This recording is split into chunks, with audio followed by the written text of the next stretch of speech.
అందరికీ వందనాలు. ఈరోజు మనం కీర్తన గ్రంథము 5వ కీర్తనను మనం ధ్యానించుకుందాం.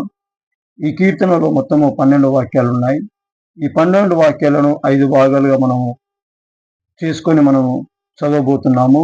ఈ కీర్తన అంతా మనకి ఏం చెప్తుందంటే, దావీదు దేవుని దగ్గర స్పష్టత కొరకు ప్రార్థన చేయుచున్నాడు. దేవుని యొక్క నడిపింపు కొరకు ప్రార్థన చేయుచున్నాడు. దేవుడు తనకు మార్గమును చూపించాలని చెప్పి దేవుని యొక్క చిత్తం కొరకు ప్రార్థన చేస్తున్నాడు. చదువుదాం. 1 నుండి 3 వాక్యాలలో ఏం చూసినట్లయితే, దావీదు తన గురించి దేవునితో చెప్తున్న మాటలు. దావీదు దేవునితో ఏమని చెప్తున్నాడు? 1 నుండి 3 వాక్యాలు చదువుకుందాం. యెహోవా, నా మాటలు చెవిన పెట్టుము, నా ధ్యానం మీద లక్ష్యం ఉంచుమని చెప్తున్నాడు. నా రాజా, నా దేవాన్ని పిలుస్తున్నాడు. నా ఆర్తధ్వని ఆలకించుము. దావీదు కన్నీటితో ప్రార్థన చేస్తున్నాడు, దుఃఖంతో ప్రార్థిస్తున్నాడు, ఏడుపు గొంతుతో ప్రార్థన చేస్తున్నాడు. నిన్నే ప్రార్థన చేయుచున్నాడు, దేవునికి ప్రార్థన చేయుచున్నాడు. ఏమని? యెహోవా, ఉదయంలో నా కంఠస్వరం నీకు వినబడును, ఉదయంలో నా ప్రార్థన నీ సన్నిధిని సిద్ధం చేసి కాచియుందును. దావీదు అంటున్నాడు, ప్రతిరోజు ఉదయంలో నేను నీకు ప్రార్థన చేస్తానయ్యా. ఏమని ప్రార్థన చేయాలో, ఎలా ప్రార్థన చేయాలో సిద్ధపడి వస్తానయ్యా. రేపటి దినాన్ని దగ్గర ఏం అడగాలో ఉదయంలోనే నేను ప్రార్థన చేస్తానయ్యా. ఒక విషయం జ్ఞాపకం చేసుకోవాలి. మనం దేవుని దగ్గరికి వెళ్ళినప్పుడు ఏ విషయం కొరకు ప్రార్థన చేయాలి, ఏ అంశం కొరకు ప్రార్థన చేయాలి అని చెప్పి మనము రేపటి దినాన ప్రార్థన చేయబోతుండగా ఈ రోజే మనము నిర్ణయం తీసుకొని ఆలోచన చేసి మనము సిద్ధపడి ముందుకు వెళ్ళాలి. అలా ప్రార్థన చేస్తేనే నీకు ప్రార్థన నడిపింపు ఉంటుంది.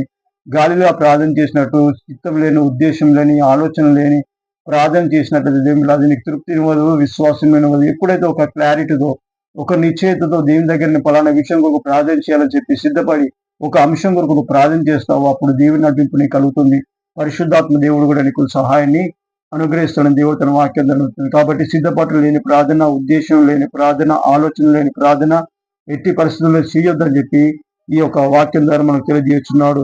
4 నుండి 6 వాక్యాలు చూసినట్లయితే దావీదు చెప్తున్నాడు, దేవుడు ఎలాంటి వాడు అని చెప్పి దావీదు దేవునితోనే చెప్తున్నాడు. దేవుని గురించి దేవునితో చెప్తున్న విచిత్రమైన వ్యక్తి దావీదు.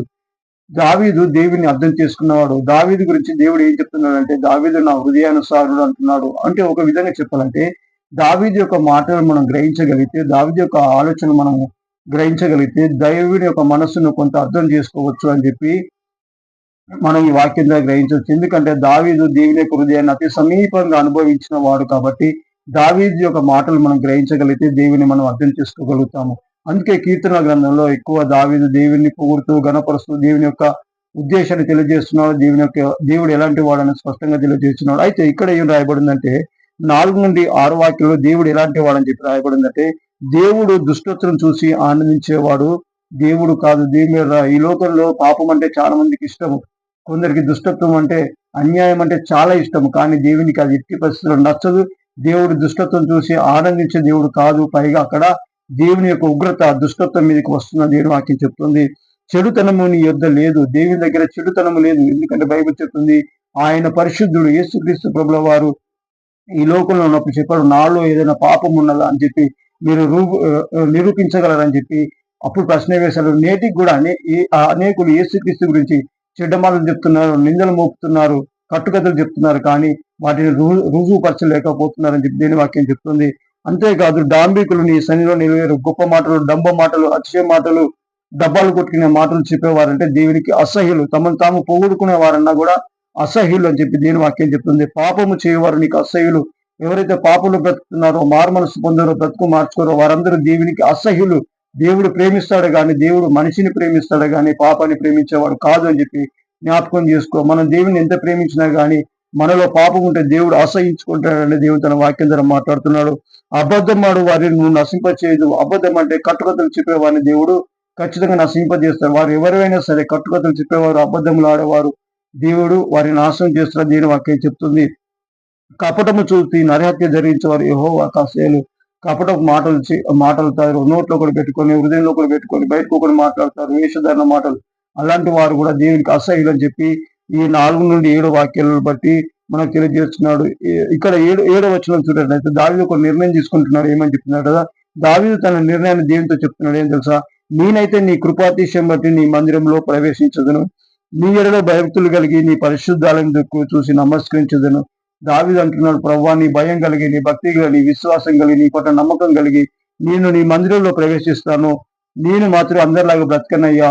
అంటే పైన చెప్పిన లిస్టుగా అబద్ధం ఆడేట్టుగా పాప పరిస్థితులను నిలిచేట్టుగా నీ మాత్రము అలా ఉండనాయి. అవన్నీ నాకు అసహ్యం. నేను మాత్రం నీ కొరకు పరిశుద్ధమైన జీవితాన్ని జీవిస్తానని చెప్పి నీ మందిరం యొక్క సన్నిహిత నివసిస్తానని చెప్పి దావీదు తన నిర్ణయాన్ని దేవుడితో చెప్తున్నాడు. దేవుని బిడ్డలారా, ఈ లోకంలో నువ్వు నివసిస్తున్నప్పుడు దేవుని పట్ల నీకున్న నిర్ణయాన్ని చెప్పాలి. నువ్వు కూడా నిర్ణయం తీసుకోవాలి. దేవుని బిడ్డలారా, నేను దేవుని కొరకు ఇలా జీవిస్తాను, దేవుని కొరకు పలానా పరిశుద్ధత కలిగి జీవిస్తాను, నమ్మకం కలిగి జీవిస్తాను, విశ్వాసం కలిగి జీవిస్తాను.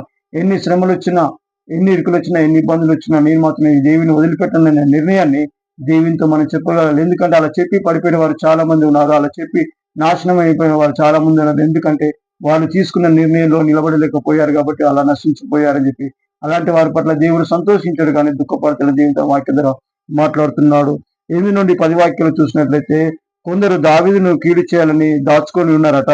వారు ఎలాంటి వారో చూస్తున్నాడు. ఇక్కడ రాయబడి ఉంది, దావీదుకు కీడు చేయాలని చూస్తున్న వారు ఎలాంటి వారంటే, యెహోవా నా కొరకు పొంచున్న వారిని బట్టి నీ నిత్యానుసారంగా నన్ను నడిపింపు, నీ మార్గంలో నాకు స్పష్టంగా నడిపింపు.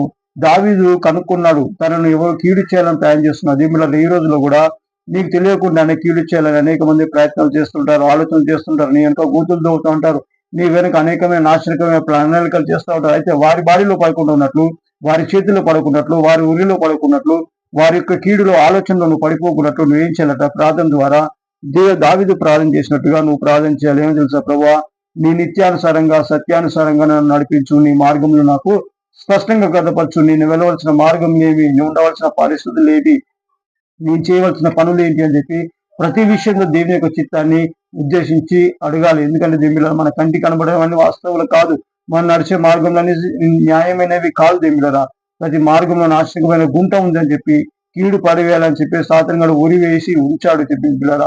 కాబట్టి ఎవరి ద్వారా ఎలా వస్తాడో తెలియదు కాబట్టి, ఎవరి ద్వారా ఎటువంటి ఆపద వస్తుందో తెలియదు కాబట్టి ప్రతి విషయంలో బహు జాగ్రత్త కలిగి ఉన్నట్లు, పరిశుద్ధాత్మ ద్వారా ప్రార్థనతో మనము వివేకం కలిగి ఉన్నట్లు దేవుని యొక్క మార్గాన్ని, దేవుని యొక్క నడిపింపును స్పష్టంగా తెలుసుకోవాలని చెప్పి ఈ వాక్యం మనం చెప్తుంది. అయితే దావీదు కొరకు పొంచున్న వారు ఎలాంటి వారట?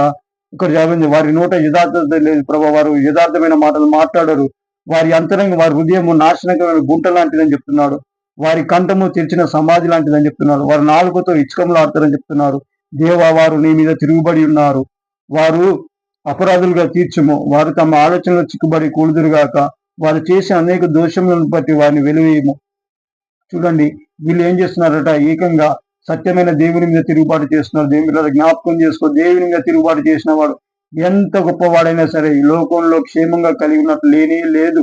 జ్ఞాపకం చేసుకో, భూమి పుట్టిన మొదలుకొని తిరుగుబాటు చేసి దేవుని మీద తిరుగుబాటు చేసిన ప్రతి వాళ్ళందరూ పాతాళంలో సజీవంగానే వెళ్ళిపోతారు కూడా. నేటికి ఇప్పటికీ రాబో దినాలు ఎంతమంది దేవుని మీద తిరుగుబాటు చేస్తారో వారందరూ నశించిపోతారు.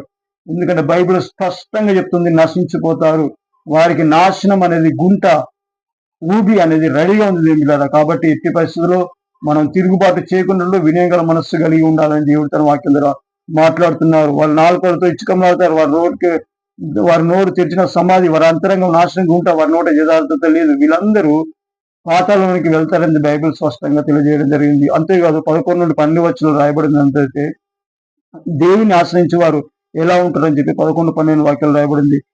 నిన్ను ఆశ్రయించే వారు సంతోషించరు, నీ వేరే వారిని కాపాడుదు గనక వారు నిత్యము ఆనందధ్వని చేదురు.